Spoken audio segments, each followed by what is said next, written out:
নমস্কার বন্ধুরা, দীপার ঘরোয়া রান্না চ্যানেলে আপনাদের সকলকে স্বাগত জানাই। আজকের রেসিপিতে রয়েছে মৌরলা মাছের চচ্চড়ি।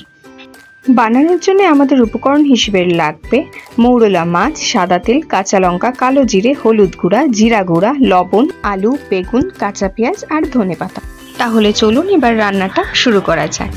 প্রথমেই এই মৌরলা মাছগুলোকে ভালো করে জল দিয়ে ধুয়ে নিয়ে লবণ হলুদ পরিমাণ মতো মাখিয়ে নিয়ে তেল গরম হলে এগুলোকে আগে ভেজে নিতে হবে। মাছ ভাজা হয়ে গেলে মাছগুলো তুলে রেখে কড়াইতে আরেকটু পরিমাণ মতো অল্প তেল দিয়ে তার মধ্যে কাঁচা লঙ্কা আর কালো জিরে ফোড়ন দিতে হবে।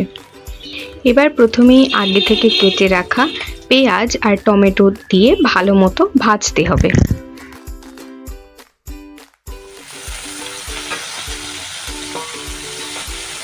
এবার এর মধ্যে অ্যাড করে নিচ্ছি আগে থেকে কেটে রাখা আলুটাকে এবার এর মধ্যে দিয়ে একটু ভাজতে হবে।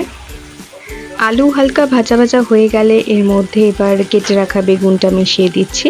বেগুনটা দিয়ে এবার একটু ভাজতে হবে। বেগুন আর আলুটা ভাজা হয়ে গেছে, এবার এর মধ্যে মিশিয়ে দিচ্ছি পরিমাণ মতো হলুদ গুঁড়ো, জিরে গুঁড়ো আর লবণ।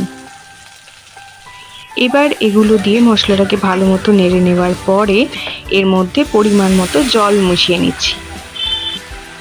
জল মিশিয়ে নেওয়ার পরে খানিকক্ষণ ঢাকা দিয়ে রাখতে হবে, কারণ এটা একটুখানি জাল হওয়ার প্রয়োজন আছে। একটু ফুটে গেলে পরে এবার ঢাকনাটা উঠিয়ে নিয়ে মাছগুলো দিয়ে দিতে হবে।